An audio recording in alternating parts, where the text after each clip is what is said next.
Hi everyone, this is Bonus and today's video is about the second part. Why we use caster sugar, vinegar, salt, what is the reason behind that? Every single thing I'm going to explain in this video. So watch till end, and yeah, if you missed the first part, I have already added the link in the description box. Watch that first, then continue with this video, right? It will help you to understand about the cake and why we really use this kind of ingredients and how does it really helps. Right? Let's start the session. So next है अब यहाँ पे Y warm liquid. यहाँ पे हम milk butter या milk oil जो भी लिक्विड हम यूज कर रहे हैं केक में, हम उसको वार्म क्यों करते हैं? Let's figure out.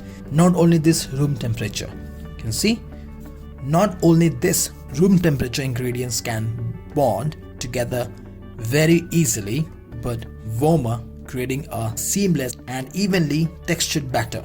Smooth batter means क्या होता है? Smooth batter means क्या होता है? आपका जो product है, it will come perfectly. Means a uniformly textured baked goods outcome. ठीक है? Let me explain you. Not only this means सिर्फ room temperature ingredient होने से आपका जो केक का जो क्रम्स है या जो केक का फिनिशिंग है अच्छा नहीं आ जाएगा. जैसे कि मैंने आपको सॉल्ट विनेगर बताया था कि हल्का सा वार्म करेंगे तो उसका जो रिजल्ट होता है काफ़ी अच्छा होता है. मीन्स उसका हम लोग मैक्सिमम लेवल तक का हम उस इंग्रेडिएंट का अच्छे से यूज़ कर रहे हैं. वही सेम चीज़ यहाँ पे बता रहा है कि सिर्फ रूम टेम्परेचर में रहने से कुछ नहीं होने वाला. आप यदि लिक्विड को हल्का सा वार्म करोगे तो क्या होगा कि लिक्विड जब वार्म होता है ना तो वो एक ड्राई इंग्रेडिएंट के साथ एक अच्छे से मिक्स होता है. अब देखना ना, ठंडा पानी और फ्लावर को मिक्स कीजिएगा और थोड़ा सा हल्का वार्म पानी और फ्लावर को ऐड कीजिएगा, कौन सा अच्छे से वो बैटर फॉर्म होगा? दोनों में से किस में सबसे अच्छा एक बैटर फॉर्म होगा? एक बार चेक करना खुद से. तो क्या होता है कि जब गर्म पानी, वार्म लिक्विड और एक फ्लावर जब ऐड होता है, हमारा जो फ्लावर होता है, क्योंकि हर एक फ्लावर को हम सीव करते हैं, मीन्स उसको अच्छे से छान लेते हैं हम लोग फ्लावर को, क्योंकि उससे क्या होता है फ्लावर काफ़ी लाइट हो जाता है. उसके बाद जब हम वार्म लिक्विड के साथ जब मिलाते हैं तो उसका जो बैटर फॉर्म होता है या फिर जो बोल सकते हैं उसका जो चिकनाहट, राइट, परफेक्टली बनता है. क्यों आता है आप समझ पा रहे हो ना? गर्म पानी और फ्लावर जब आप मिक्स करोगे तो एक अच्छा स्मूथ बैटर बनता है. और वहीं पे आप यदि ठंडा पानी और फ्लावर यूज करते हो तो वहाँ पे एक थोड़ा सा क्रम्स टाइप का आएगा. देखना आपका बैटर जो है वो उतना चिकना नहीं आएगा जितना आपका गर्म पानी में हो रहा है, क्योंकि गर्म पानी जल्दी एब्जॉर्ब कर लेता है किसको? फ्लावर को. इसलिए क्या होता है कि वो एक अच्छा बैटर बनता है. और व्हेन कम्स टू फोमिंग, जैसे कि मैंने आपको बताया था, sponge cake is very sensitive, right. So उसे बनाने के लिए ये method is very very important. मैं बता रहा हूँ आपको कि फोमिंग मेथड हो, कोई भी केक हो, आप लिक्विड को हमेशा थोड़ा सा वार्म करना, देन यूज इट. उसका एक बार टेक्सचर देखना केक का, और जो सेकंड आप जो विदाउट वार्म करके जो करोगे केक का, उसका टेक्सचर देखना. वार्म करने से आपका केक थोड़ा हल्का सा लाइट होता है, मतलब जो रेसिपी में ऑलरेडी डेंस लिखा होगा वो भी आपको थोड़ा हल्का सा लाइट फील होगा. Clear with this? Is next. अब यहाँ बताता हूँ मैं, यहाँ पे जो सीमलेस लिखा हुआ उसका मीनिंग क्या होता है? नो अपरेंट गैप्स और space between one part and the next. बताया था आपको मैं, वार्म लिक्विड और flour, pure soft smoothie batter बनेगा आपका वो. ठीक है? That is all about seamless. ठीक है? I hope you guys clear with this warm liquid. ये सब चीजें कोई शेयर नहीं करता है या फिर इतना डीपली कोई नहीं पढ़ाता है, right. I am just giving my best कि आपको हर एक चीज समझ में आए, जैसे कि आप एक टाइम के बाद आपका जो प्रोडक्ट है वो बेस्ट बने. मैं बता रहा हूँ ये सब चीज़ें उन लोग के लिए बहुत ही बेनिफिशियल है जो वांट टू स्टार्ट बेकिंग और want to start home baking to sell products. उन लोगों के लिए उनका प्रोडक्ट सबसे बेस्ट बनने वाला है. जैसे कि मैं आपके साथ शेयर कर रहा हूँ, because sharing is caring, so you also show some care to your friends, right, while sharing this video with them, right? This is the next. Sugar works as a blade. How? Let's figure it out.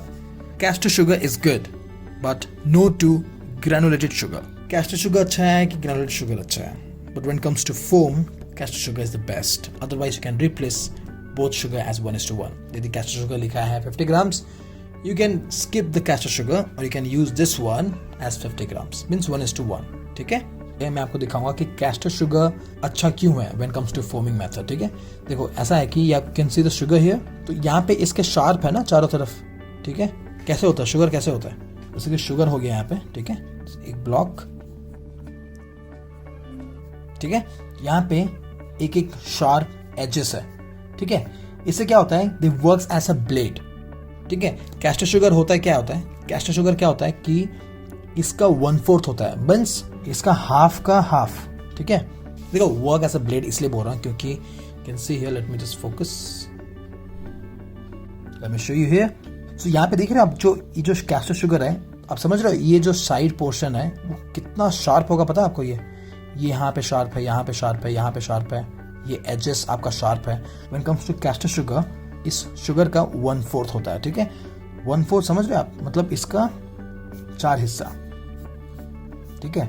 इसका 4 हिस्सा होने के बाद क्या होता है, ये जो पोर्शन है ये होगा आपका कैस्टर शुगर, उतना छोटा होता है। तो मतलब सोचिए, जब इतना बड़ा होने के बाद भी वो इतना शार्प दिख रहा है, तो जब ये छोटा होगा मतलब 1/4 होगा तो कितना ज्यादा शार्प होगा।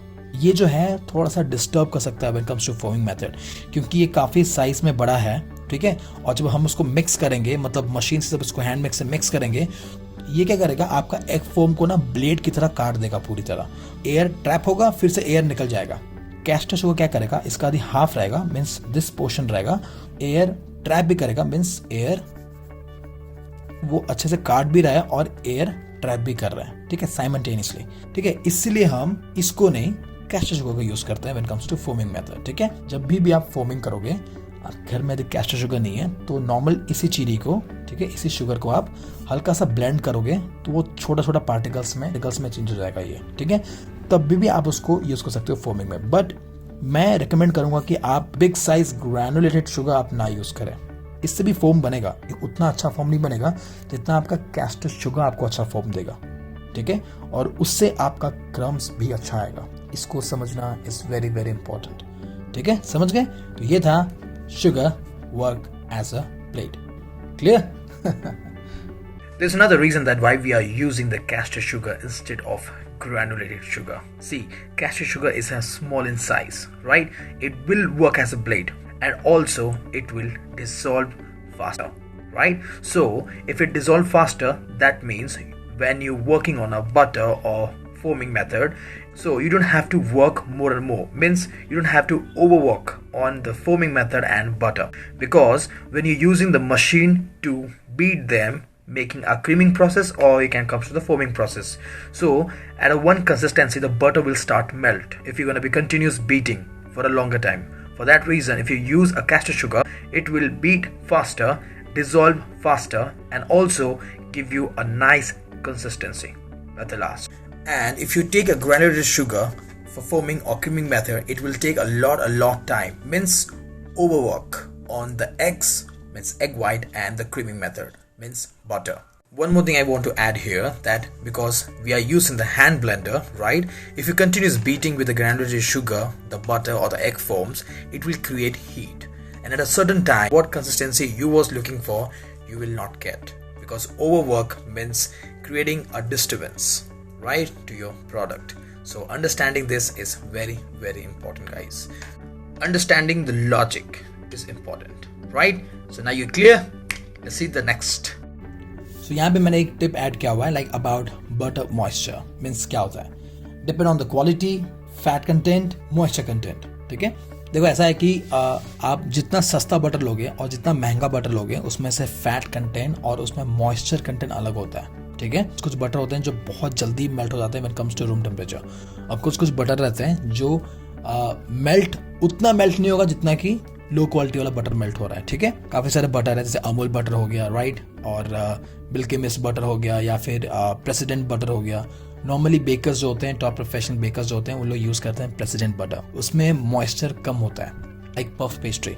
रोलिंग करने के बाद क्या होता है, उसके अंदर हम लोग बटर देते हैं, right, then again we wrap it, then we roll it, then again we fold it, single fold, double fold. उससे क्या होता है कि जो बटर है वो जल्दी मेल्ट नहीं होगा आपका। बटर में ज़्यादा मॉइस्चर होगा तो वो जल्दी मेल्ट हो जाएगा, उसे डीलिंग करना प्रॉब्लम होगा, और उससे आपका इंग्रेडिएंट पे भी फर्क पड़ेगा। किसी चीज़ में ओवर मॉइस्चर रहेगा तो ऑब्वियसली आपका प्रोडक्ट बिगड़ेगा। इसलिए ये बस आपको बताने के लिए यहाँ पे मैंने ऐड किया हुआ था कि बटर का क्वालिटी, उसका फैट कंटेंट और मॉइस्चर कंटेंट पता करना ज़रूरी है when comes to baking, like professional baking, ठीक है। This is the next, why we don't grease the cake mould, ठीक है, when comes to foaming method. Here we go. See, foaming जो होता है वो काफ़ी सेंसिटिव होता है और उस केक को थोड़ा सपोर्ट चाहिए, ठीक है, मीन्स राइस होने में। साइड में यदि हम ग्रीस कर देंगे, मीन्स यदि हम बटर और फ्लावर से ग्रीस कर देंगे तो क्या होगा, जब हम इसको बेक करेंगे तो क्या होगा कि जो साइड का बटर है और फ्लावर है वो मेल्ट होगा, ठीक है, वो धीरे धीरे नीचे की तरफ जाएगा। हम यदि यहाँ पे बटर ऐड कर देंगे तो क्या होगा कि फोम जैसे ही वो ऊपर उठने जाएगा, ठीक है, वो धीरे धीरे नीचे ही जाएगा। क्यों? क्योंकि जस्ट बिकॉज ऑफ बटर और फोम बहुत सेंसिटिव होता है, तो क्या होगा, वो राइज करेगा और वो फिर स्लिप कर जाएगा, ठीक है। तो वो स्लिप ना हो इसलिए हम लोग कुछ भी ऐड नहीं करते हैं, ठीक है। और सबसे बेटर होगा कि आप एक सोच लीजिए, एक पार्चमेंट पेपर है, मीन्स बटर पेपर सोच लीजिए, ठीक है। आप बटर पेपर लगाइएगा, क्योंकि जैसे कि आप इसी के थ्रू आप उसको केक को निकाल सको, ठीक है। सो बटर पेपर यूज करना is very important, means parchment paper, right. Just because of support मिले केक को राइज करने में विदाउट एनी डिस्टर्बेंस, इसीलिए हम ग्रीस नहीं करते हैं। क्लियर? और एक है जो हम बोलते हैं वाटर बाथ। जब मैंने बनाया था castella cake, right, which is like one of the jiggle cake, ठीक है, उसमें मैंने दिया हुआ था नीचे में एक बेस में पानी दिया हुआ था, उसके बाद मैंने केक मोल्ड को रखा हुआ था, राइट, मीन्स उसे एक वाटर बाथ दिया था मैंने। क्यों दिया था उसका मैं एक्सप्लेन करता हूँ यहाँ पे। क्योंकि अवन क्या होता है, oven is a dry heat, तो नीचे पानी देने से क्या होता है, पानी से क्या होता है, एक स्टीम क्रिएट कर रहा है, राइट। वो स्टीम क्या कर रहा है, वो ड्राई नहीं कर रहा है, वो मॉइस्ट हीट दे रहा है। तो वो मॉइस्ट हीट से जो आराम से जो केक को राइज करने का मौका मिलेगा, या फिर उसको जो पीसफुल मिलेगा उसे टाइम राइज करने में, विदाउट गेटिंग ड्राई, ठीक है। इसलिए मैंने पानी का नीचे ट्रे रखा हुआ था और उसके ऊपर में मैंने टिन रखा हुआ था, ठीक है। एक मॉइस्ट हीट देगा, उसी सराउंडिंग मॉइस्ट हीट से वो जो केक है वो सॉफ्ट, जिगल और विदाउट एनी क्रैक वो अच्छे से केक बन सके मेरा, ठीक है। उसी कारण मैंने नीचे में वाटर बाथ दिया हुआ था। Now clear with this? So last not the least, oven temperature varies. When comes to oven temperature, हमेशा varies करता है, ठीक है। सबका oven अलग अलग वे में हीट होता है, ठीक है। मेरा oven यदि 180 है, हो सकता है आपका 175 हो, मेरा यदि 190 हो सकता है आपका 195 हो, मतलब ऊपर नीचे हमेशा होता है। और प्रोडक्ट आप जब भी देख के बना रहे हो किसी का भी रेसिपी, थोड़ा सा ऊपर नीचे जरूर होगा, कलर डिफरेंस होगा, ठीक है। इसलिए मैं आपको यहाँ पे एक्स्ट्रा टिप दूंगा कि आप अपने अवन के अंदर में एक छोटा सा थर्मोमीटर वहाँ पे हैंग कर दीजिए अंदर में ग्रिल में, जैसे कि आपको एक्यूरेट पता चले कि आपका टेम्परेचर कितना हो रहा है। मीन्स यदि आप 220 लगाया हो अपना टेम्परेचर, यदि आप 220 टेम्परेचर में सेट किए हो अपना अवन को, तो क्या वो 220 टेम्परेचर ही दे रहा है कि उससे ज़्यादा दे रहा है कि उससे कम दे रहा है, उसको समझना हमें बहुत ज़रूरी है, ठीक है। उसी वे में आप अंडरस्टैंडिंग कर सकते हो कि कौन सा टेम्परेचर में किसको मैं बेक करूँ कि कैसा रिजल्ट आएगा। इसलिए अपना खुद का अवन को समझना इज़ वेरी वेरी इंपॉर्टेंट, ठीक है। ध्यान रखिएगा इस चीज़ को। आई होप कि आपको ये हर एक चीज़ अच्छे से समझा पाया हूँगा मैं इन डिटेल। और हाँ, शेयर करना मत भूलिएगा। और हाँ, यदि आपको ये अच्छा लगा वीडियो और कितना ज़्यादा इंफॉर्मेटिव था आपके लिए और कितना नया था आपके लिए समझना, आप ज़रूर कमेंट कीजिएगा, ठीक है, because this takes a lot, ठीक है। हर एक वीडियो में अपना बेस्ट देता हूँ, सो प्लीज़ कमेंट और अपने फ्रेंड्स को शेयर, या हुआ बेकिंग उनको शेयर करना मत भूलिएगा, ठीक है। I'll see you in the next informative video, guys. Till then, fall and why, right? Bye-bye.